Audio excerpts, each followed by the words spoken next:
So we have some questions before us. I'll try to summarize these questions. The one question is, when we go out of our customary routine in spiritual practice, let us say morning meditation, and we have some incident in our life that upsets that, how can we get back into it? The assumption is it's not easy to get back into it. So that's the first thing. The second thing is the question of anonymity. On the media here, such as YouTube, for example, there is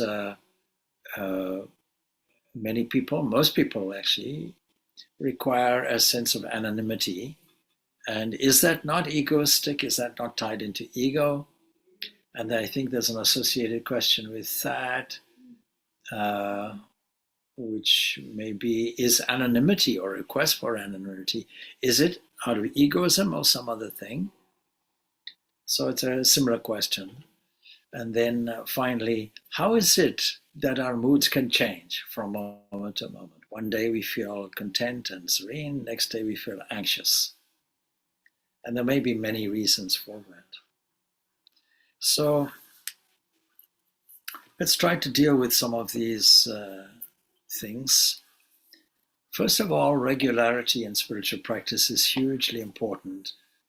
You know, Holy Mother Sharada Devi, she missed morning meditation once, maybe also, and found it herself quite difficult to get back into it. So there is naturally a human tendency, and we can't allow it to lapse for very long, because otherwise the exception becomes more the rule. So we have to examine what is the value of regular routine practice.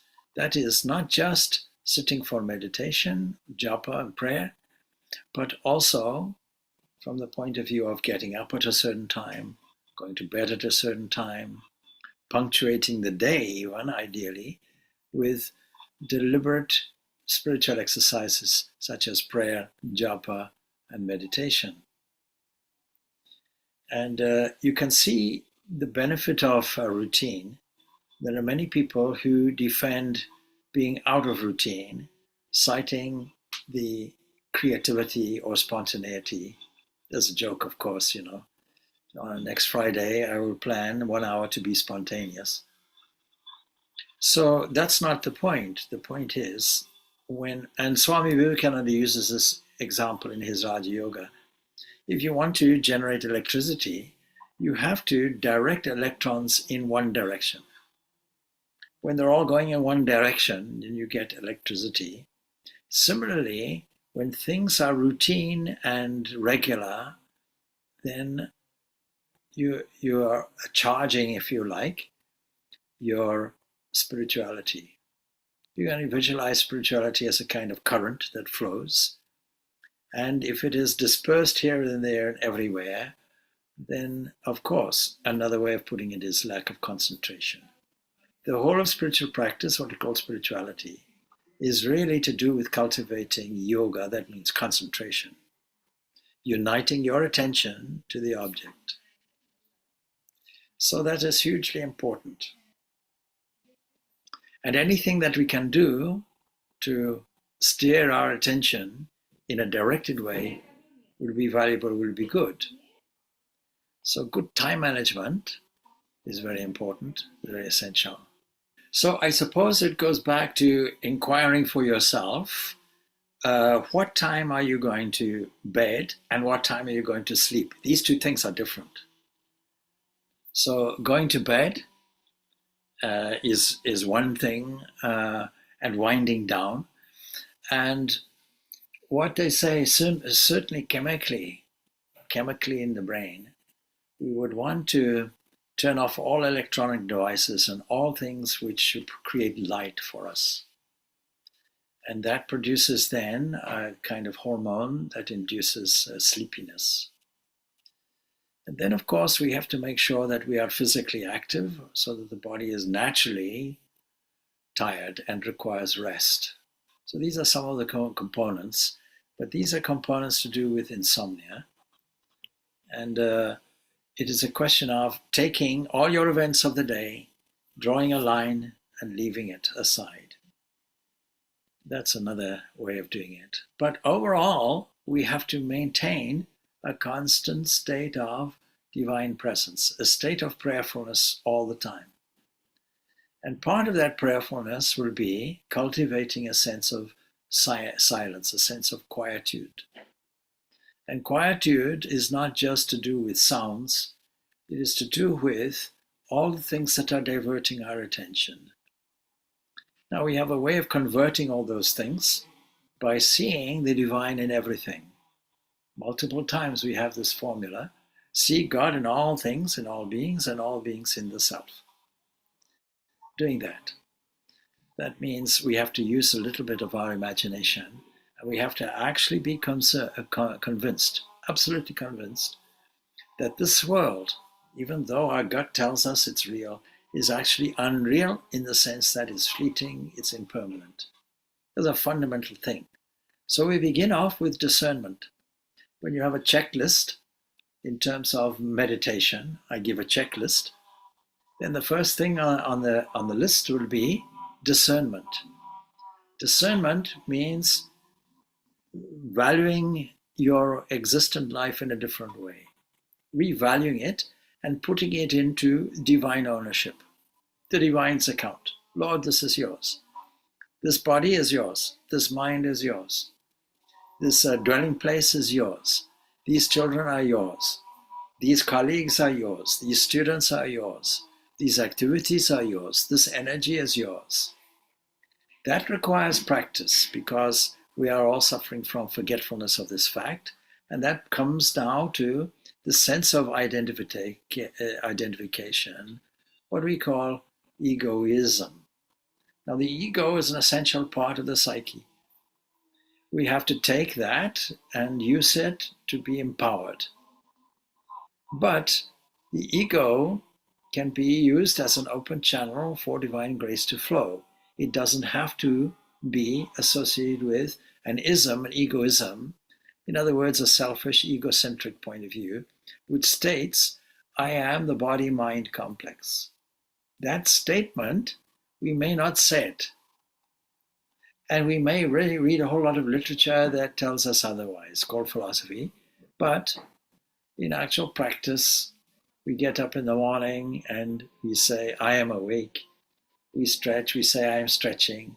We then go and brush the teeth or something. We then go and wash the face. Now, what I'm describing actually, even though these are egoistic activities, when we wake up, we can convert them. These are all activities that don't require much thought. In fact, they don't require any thought if we're in the habit of doing it. And so, while we are doing something that doesn't require specific concentration, let's take an example, washing the face, brushing the teeth. The mind has the opportunity to wander here and there because it has no direction. And therefore, the attention with no direction, of course, we can attend to the activity that we're doing. But there is also room for us to put in a conscious thought. And we can prepare the mind that way. We have to assess when we are going to bed, when we are going to sleep, what is the quality of that sleep? Have we left the events of our waking state behind and are prepared to enter into a new state of consciousness called dream or dreamless sleep? And then will we be determined that we wake up in the morning at a certain time. Enough time for us to do the important things, such as bathing, japa, and sitting for a form of meditation. We can then say that the time we get up to the time we sit for a meditation becomes a ritual to prepare our mind for this most important event of the whole day, which is morning meditation. Now, granted that there are some people who are more night people, that's their circadian rhythms, and some people are more day people, and so on and so forth. And so I'm not insisting that the quality of the meditation in the morning is the main thing, but certainly it could be, and we can change our rhythms also, by the way. very easily. What are these rhythms? They're just an inserted habit that has gotten into the nervous system, and that can be changed. After all, the whole network of energy channels and the nervous system and so on. See, all of these really are subject to a magnetic field. They generate a magnetic field and they respond to a magnetic field. And the steering committee is consisting of thoughts. So getting into that habit is very, very important, particularly if we recognize that life has, for some reason or other, steered us away from it. And we begin, they say that, they're very important people. They say many things. So they say that repetition of a habit or repetition of a certain way of doing things, repeated for 10 days with no exceptions, is the best way to form a habit, or in this case, reform a habit. But we have to understand the importance of it and the significance of it. Now, to do that, we have to make sure that we have no specific understanding or ownership or agency within us. We can call it transcending the prophet-actor complex, because the main thing that is stopping all the revelation of the truth about our own divinity, that main obstacle, as we know, is this gateway, this obstacle of egoism. And that is why we do this Enneagram and Essence of Truth, to attend to your specific ego, because there are no standard egos. There are standard tendencies, no doubt, but we have to assess where we are in this process, and it is the key obstacle. And so therefore, a hard nut to crack, but we don't do it by attacking it. Let's talk about anonymity. There are many reasons why people wish to be anonymous. There are good, valid reasons for insisting on privacy. For example, if you're in a job that requires privacy, well, then these are natural things to keep your private life separate and so on and so forth. These are all, of course, legitimate things. Nothing wrong in this. But you see, it depends. If your anonymity is about shyness, now you may say, shyness, what's wrong with shyness? Well, that also depends. Now, one of the fetters that, say, Sri Ramakrishna talks about is shame. By that, he doesn't mean guilt or anything like that. That's a separate thing. He means that we don't behave like children, or we don't have the same laissez-faire attitude as children have. It is wonderful to be a child. Now, supposing you're on holiday now or later, then you may feel like a child. You may feel a sense of freedom, and you may enjoy the surroundings. So one of you, I'm maintaining some anonymity now, has said, okay, in the mountains somewhere, on holiday, taking a break, so-called. In other words, an opportunity to engage the senses and appreciate them and go one step further. Appreciation of our environment and surroundings is one thing, everybody can do it. But now, tracing it back, going that extra mile and registering it and seeing it as this manifestation, this exhibition of glory that we call nature, and bringing it back to this divine. You may have noticed that I've assembled, in English anyway, divine glories, assembled from Bhagavad Gita, 7th chapter, 9th chapter, 10th chapter, 11th chapter, and so on. All assembled nicely so that we can all the time see examples. Krishna has given us so many examples. We cannot see God with our eyes as an object.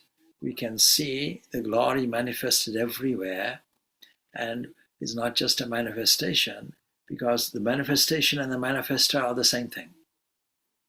We cannot have, I always say, you see, a spider weaves a web from itself. It doesn't require a Mrs. Spider to do it. And so this is an example, by the way, from the Upanishads, giving us some understanding of how one thing could somehow manifest as different things. And it's a very good example because it's manifesting a web from its own substance. And this is a web of life, from, let us say, the 20th century anyway, early part of the 20th century anyway, when general relativity came out. Well, even before that, 1905, space and time were seen together, one family, even though they look different. So here and now, there and then are actually coming in as opposites. In other words, what we perceive and the perceiver always goes to zero. Only the perceiver is there. Now, you have to think about that because it is a way where modern science, relatively modern science, still undisputed, is telling us that there is some entity that is a witness, that is an existent knower, that is you. And we have to all the time remember this in different ways. And one beautiful way of doing it is to take your Ishta Devata, a very, very important idea, your chosen ideal, and pour all your emotion into it. Very useful. Knowing that the absolute is also abstract, with no time, no space, none of that. So what we have to do is we have to imagine some form which is there. And any form and every form is valid. But to love the form, your particular form, that is useful. That means waking up in the morning, you cannot wait to have an intimate encounter. If you cultivate this correctly, this is bhakti yoga. And so your morning activity is not so much a routine associated with boredom or associated with a reluctance, a change of pace, something that is has to be done. It is met with such an element of enthusiasm that you cannot do without it. Just as you cannot do without breath and breathing, you cannot do without this activity of prayer and japa and meditation. That has to be put there. And true love of God is love of every single form, with no exceptions. In other words, it has great depth, but also great breadth. Krishna puts this because many people interpret Krishna as saying, only my form. But it says, you see, whatever form any devotee wishes to worship with faith, well, I make that faith of his or her unwavering.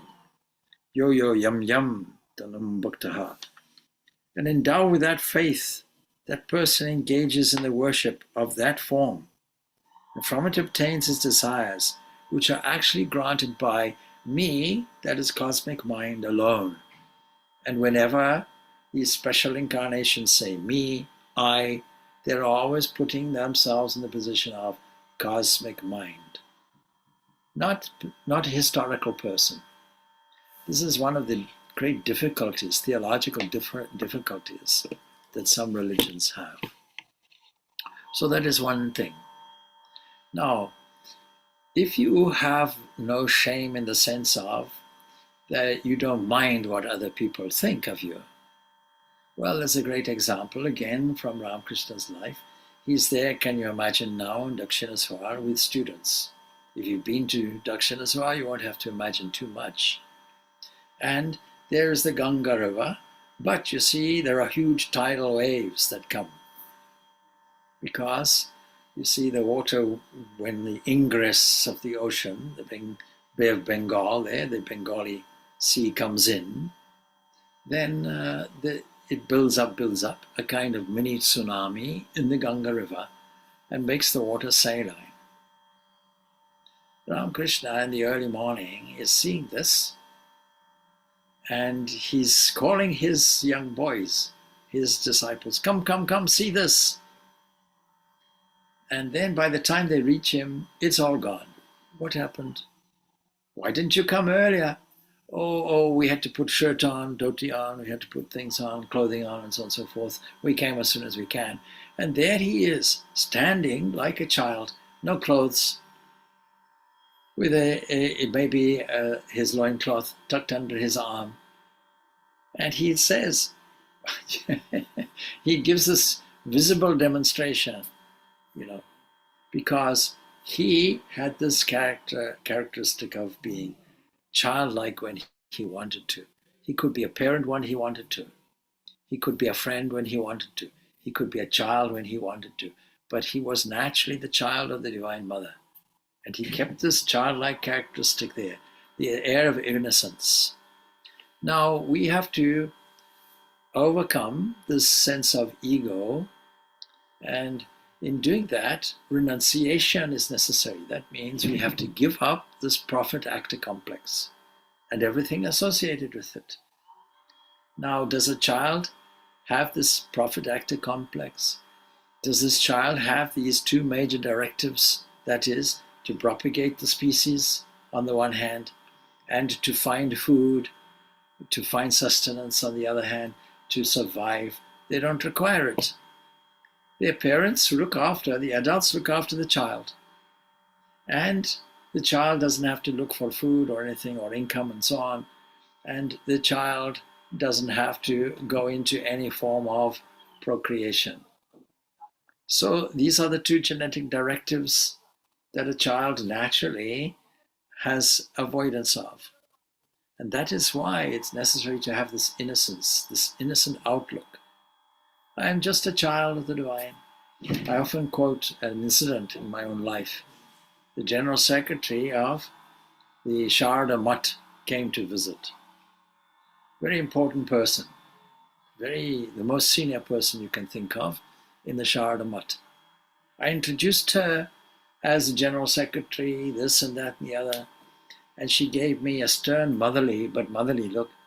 And when it came her time to speak, she said, yeah, he may say all of that, but I'm just a child of the Divine Mother.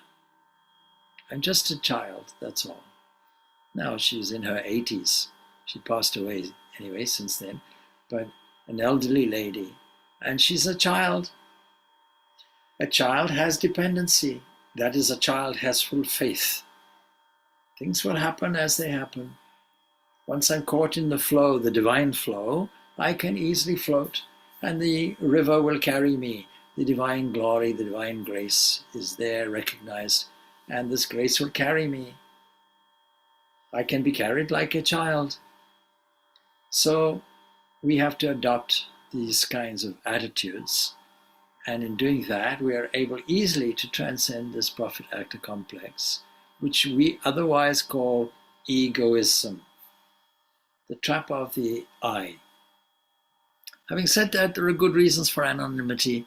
You'll choose your own, whether it is justified or not. Then you see, and I think I answered both questions in terms of that. Now, in terms of moods, well, we can all be pretty moody. See what is on the chat, because there's another question. And just see, how is that question appearing? And let's see if I can incorporate it into the final question. So the question goes like this. I think we can all read it. She says, if we are advised to rally our emotions around and be rational. Do the right thing. Most times this becomes over-analysis crisis. While dealing with the mind, there is also listening to the heart. So the question is how to deal with mind versus heart, and which one to listen to and when. Or is it there is a way to keep these two aligned, and how, and thank you. Good question. And I'll incorporate it into the answer of highs and lows of moods. One day we're calm and serene, next day we're anxious. Now it depends what emotions are there. Fear is an emotion. Doubt can create fear. Temptation can create a desire for something on an emotional level. It is always on an emotional level. And actually, emotional level in a contest against one, I've told you before, it will always win. It'll be the winner. This is the secret behind directing your emotions as love of God. And this is where the heart has to open. We can think of it like a lotus flower opening. And why a lotus flower? Why does it represent this love and purity? It's because a lotus flower, unlike the lily sits in the water, but the lotus flower sits on a stalk and doesn't get touched by the water. Its roots are there in the water, but it itself is out of it. It's good to be in a boat and out of the water. All right. It is not good to be out of the boat in the water. So we can be on the water, with the boat is on the water, but not in the water. We can be in the world, but we don't have to be of the world. Now, how to prepare the mind for the reality that we should not steer our emotions toward the world in a reactive way. We have to remind ourselves of the rationale contained in the principles. And this is why we give lectures. This is why you read biblical texts and scripture. This is why you have philosophy. This is why you have dialectics contained in commentators like Shankaracharya, Ramanuja, and so on. All these intellectual discussions. Of course, each person has to assess, is my reactive point of view individually from the head, or is it from the heart, or is it from the gut? Is it from the impulse to be active? Is it from the emotional point of view, this an endless analysis of emotions? Or is it from this intellectual perspective? Each person will have to answer the question on their own, but whatever it is, there must be a balance. So there can be no one dominating. This is why when we talk about one or more or all of these and be free, this is various parts of yoga, these different aspects of the mind, where we have the capacity to think, the capacity to feel, the capacity to do, is corresponding to karma yoga, doing, corresponding to bhakti yoga, feeling, corresponding to jnana yoga, thinking. This is a balanced way of doing it. Previously, in days gone by, in the Satya Yuga, we may say, the ancient rishis, they had this dominant method of jnana yoga. They were able to rationalize, not only rationalize, but they were able to get some insight when rationale yields to inner wisdom. So cultivating this inner wisdom is there. And they came to these conclusions that there is only one principle, Brahman alone is real, that the Atman, that's an essential datum in you, that unchanging thing in you, is one and the same with it. But this whole world is just apparent. This whole world is just mithya. It dissolves in a flash. And we can analyze it very systematically. The final conclusion in Vedanta is encapsulated with the three states of consciousness. In discussions with people of a scientific bent of mind that use an element of rationale, we can easily ask them the question, what is consciousness? They're thinking consciousness is something like self-awareness, is something like something going on in the brain. But you see, the question then is, whatever you say, yay or nay, who knows it? Now you're getting into the subjective understanding of consciousness. Consciousness as a subject. They analyze this so brilliantly in the Upanishads, but made things dry, a little dry, to the non-intellectual kind of people. And so we have the Bhagavad Gita And there we encapsulate all of those principles. But then the heart comes out. How many times Krishna says, fix your mind on me, be devoted to me, think of nothing else but me. This is the beauty of the Bhakti Yoga.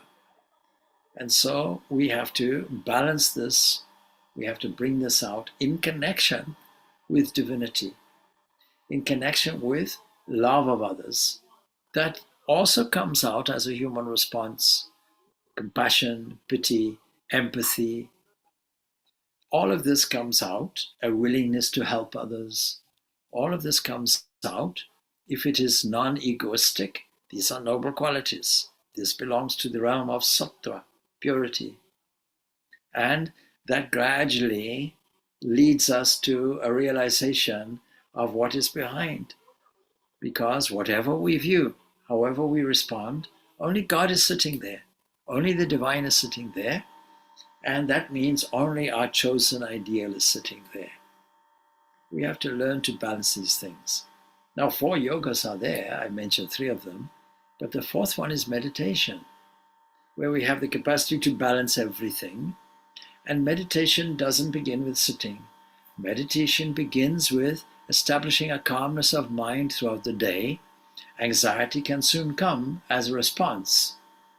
It's normally a response to speculation about the future or some difficulties that have arisen in the past.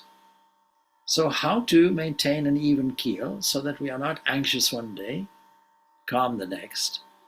It is to practice the presence of this divine here and now, where you're sitting as you're listening.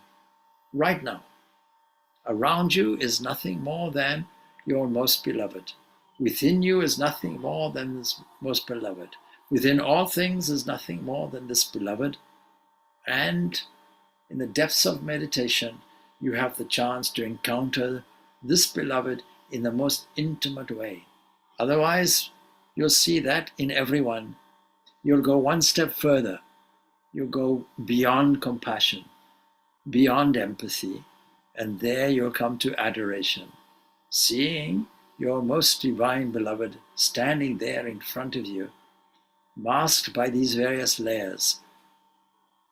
And so the trick is to see behind that and to see not only this divinity in everything, but through everything flowing and as everything. And that replaces this actor-prophet complex where the Lord of the universe is doing everything for you. You don't have to do anything. The only energy which is there is divine energy. At the last meditation course I gave, I quoted and read from Swami Vivekananda's Raja Yoga, his chapter on prana, energy. And people were surprised to hear. You see, if you are a yogi and you have control over energy, prana, there's only one energy. There's only one energy. We don't have to take my word for it or the yogi's word for it. Swami Vivekananda wanted to establish this with Nikola Tesla. We say there's only one energy. If you master energy here, you've mastered energy everywhere, even in the furthest corners of the universe. You've mastered the whole energy of the entire universe. Pranayama, that is control of prana, energy, is control of universal energy, and there's only one of it. You can do anything. You can be omnipotent with it. You should do it. And so, of course, this can be misused if it doesn't have the accompaniment of inner wisdom that is necessary. So you see, this mastery of prana, this mastery of energy, that can be done by the control of thought, which is psychic prana, the most subtle form of energy available to us. Now that means then that we can balance everything. We can control all our moods. We can, and of course, control means not suppression. When we feel anxiety come, it's only because we missed the divine presence here and now. And so, what is the remedy for it? We then stabilize by aligning our attention to it. One of the great means of doing this is repetition of your mantra japa. So if you have a mantra given by a guru, is very potent, that you can use. But again, you have to do it with an element of feeling. Otherwise, it just becomes like repeating rhubarb cabbage or Coca-Cola or something like that. They have no meaning. Just a routine repetition, meaningless. Many people, sometimes in wrong systems, are given a mantra and just a sound, and the explanation as to its meaning is just not available. It's not there. And it is designed to be meaningless. Don't ask the meaning, it has no meaning. Just repeat it. So this is not how mantras work at all. There's a misunderstanding of it. A mantra we can easily call a protecting thought. Protecting against us, against anxiety, protecting us against painful moments, protecting us against difficult situations, protecting us against doubt or fear. Doubt is the opposite of faith. And so we have to cultivate this faith on the basis of rationale, accompanied then by feeling, emotion. So that's a very important thing, very important question. When anxiety appears, then we can watch it come up. And we can watch it go down as well. And we can then introduce some higher thought, something which is positive. Anxiety is a negative, about negative things. To remove it, we replace it with a different look, a different valuation of everything, a different approach, a different outlook. That's necessary. All right. Well, I hope your questions were answered satisfactorily. If not, try again, ask again. Thank you, Swamiji. Thank you, Swamiji. See, we have to be observant and see at any moment in the mental field what is the thing that is arising. What is on the performance stage at any given time. And take it as a performance stage. It's not serious, It will pass. At the very least, it'll pass. It arose. Anything that arises and has a beginning will have its event and will have its demise. It'll come, it'll go. Physically, emotionally, in every way. We do that. And make sure we are cheerful. Now, here's the thing. Why don't we always carry a smile on our face? Soon, your mood will change. Soon, your mood will adopt the message of a smile. Physicality, mentality, spirituality are all aligned. So, if you start from the outside, if you smile, it's very popular nowadays to have laughing yoga. And some people don't like it, and some people like it. Some people think, aren't you artificially elevating the mood? Yes, you are, but it works. It works. So you can easily imagine a funny incident, or you can imagine life as a kind of moving cartoon, as a kind of unreal performance, a stage performance, something like that. See it for what it is. And then you can learn to convert it nicely. A different outlook. All we have to do is change our outlook, transform our inner realm, and transform the outer realm also. That's all we have to do. Now, it's easy when I put it like that, but of course, it requires you to look at things in a very different way, a more creative and real way. See God everywhere. See the divine self, see the self in all beings, and all beings in the self. It's a simple formula that I can repeat 1,000 million times. And it's necessary for us to repeat it all the time. It comes back also to the quality of your meditation when you start your day. The quality of your meditation Quality, not quantity. Same thing with anything that you're doing. Your japa has to be quality. Don't worry about quantity. Much better to have quality. There is in front of me a book. It is called Abhishektananda Prayer. And Abhishektananda was actually a Roman Catholic priest, French. And he was a French monk, but he lived in India from 1948 until his death in 1973.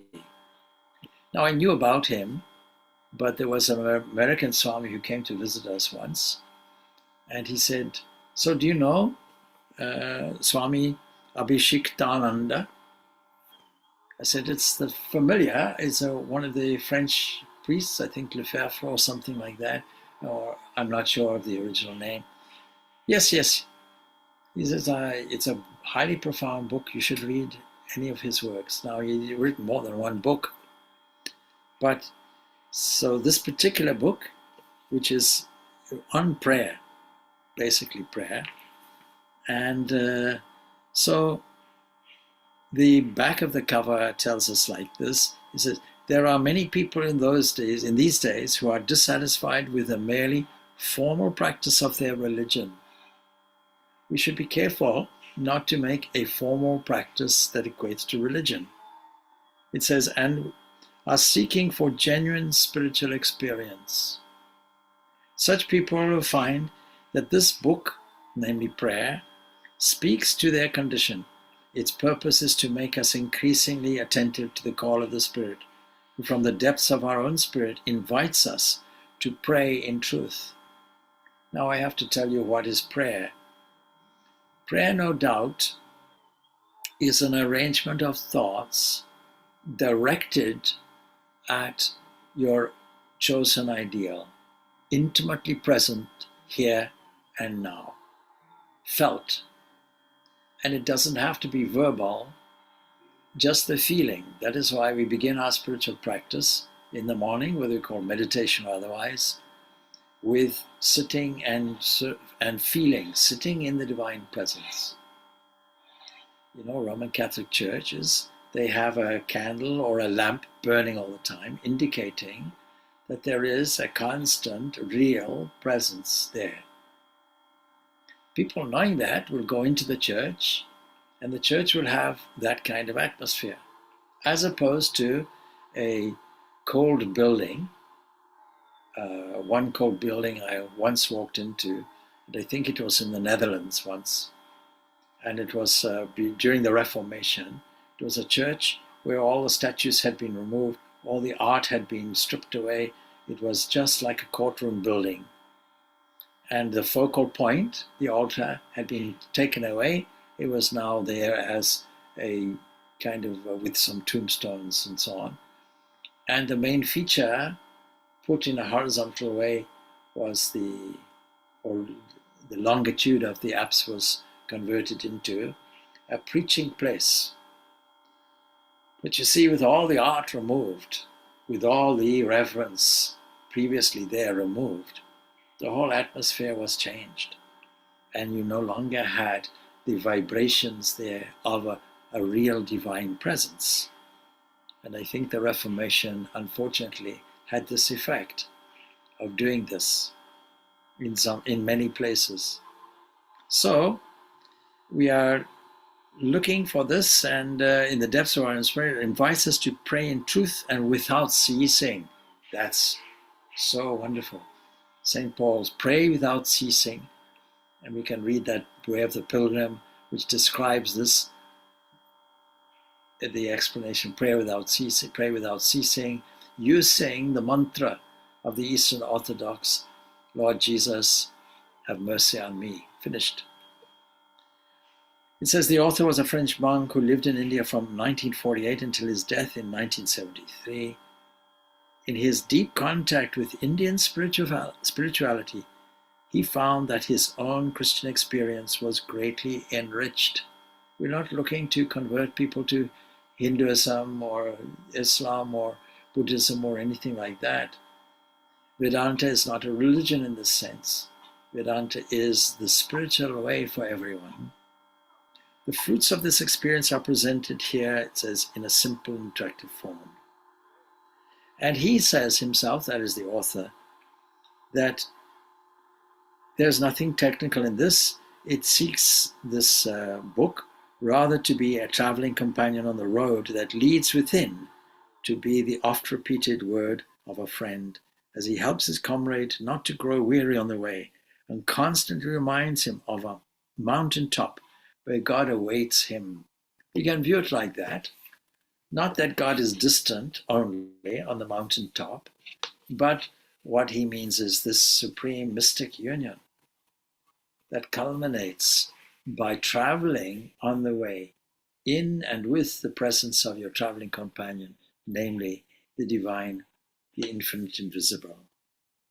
He has one chapter there, chapter 7. I opened it at random. Silence and Yoga. And he quotes the Taittiriya Upanishad, whence words recoil together with the mind, unable to reach it. Whoso knows that bliss of Brahman has no fear, the imperishable, the immortal. Now we can say fear, we can replace it with other words. Because after all, what is anxiety except a version of fear? Behind anxiety would be a fear of something. Find out what it is and create an antidote. And the antidote will be a desire for the divine presence. Put that in, see how it looks.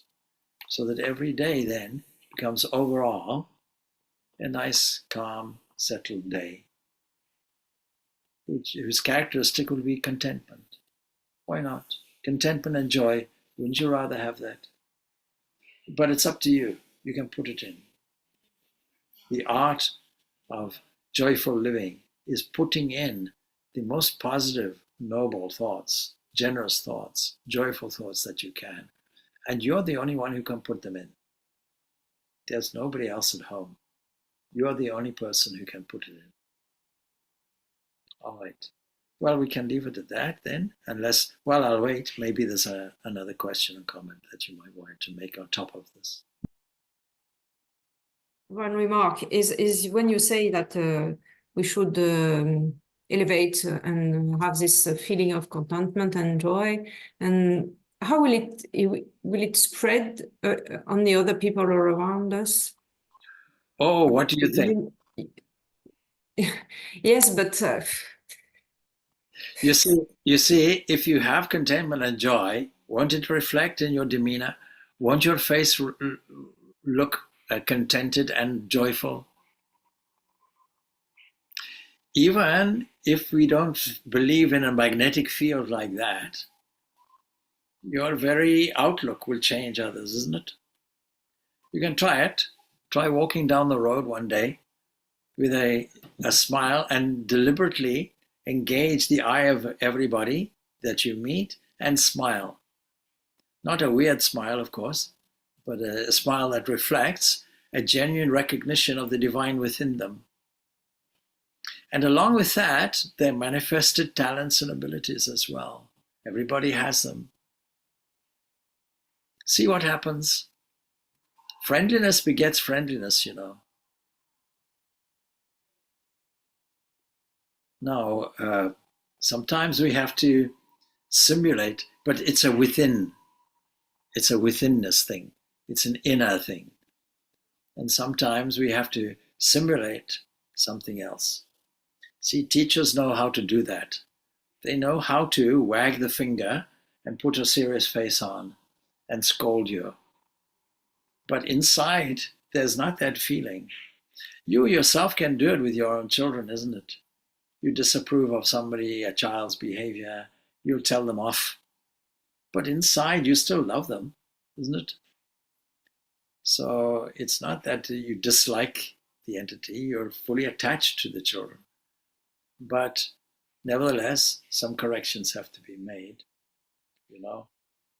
So if somebody is damaging your property, for example, or cheating you, for example, or not doing something that they are fully paid for example, then you have to then introduce what Ramakrishna has called in his story a little hissing.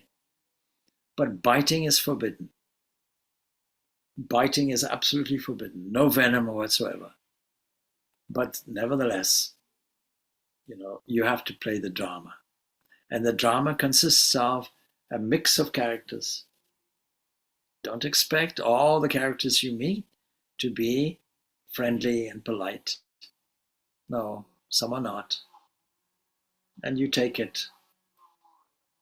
Every year there's a tradition in England, Ireland, of pantomime at Christmas. And it's the dramatic performance that is least taken seriously. And so we can see how there have to be these different characters, but we never take the villain seriously. We never take the hero seriously.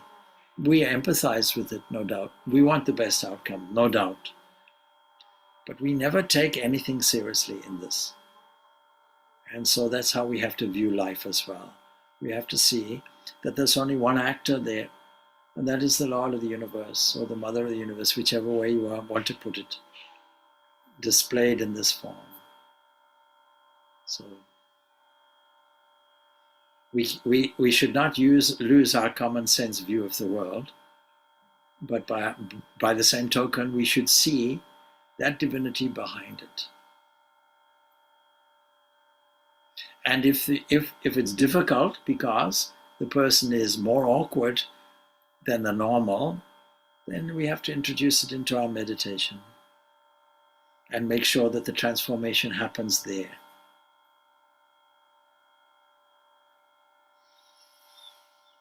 So, yes, if you smile, others will smile. Try it. If you frown, other people will frown. If you are friendly and polite, supposing you're traveling and you ask somebody a question in a very polite way. So you see, whenever I go to London, for example, there's a chance I get lost. So I have to normally come back from where I normally give the workshops and retreats and so on. And inevitably, a train journey is involved. And London is a big place. I don't know how many million people are there, but many millions of people all running around, a little like ants, except ants are a little bit more organized and not so stressed. Unless you block their path, then the stress is visible. So people in big cities run around all the time in a state of stress. It's there clearly on their face. But there are also angels everywhere. And if you ask any one of those people, normally speaking, statistically, then they will engage with you and be helpful. Most people will be helpful. Even though in London, the English person has not been formally introduced to you.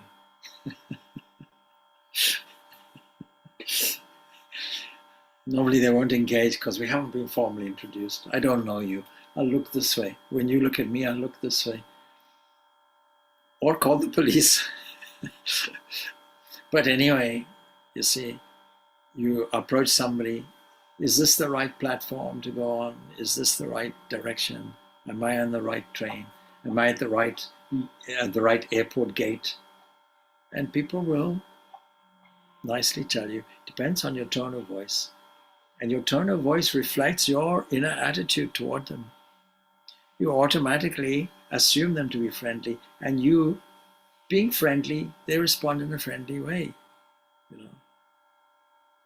But if you catch somebody by the shoulder and it spins around, already you frighten the person. You scowl at the person and say, I demand to know which train you're taking. That won't work. You may have the security on you.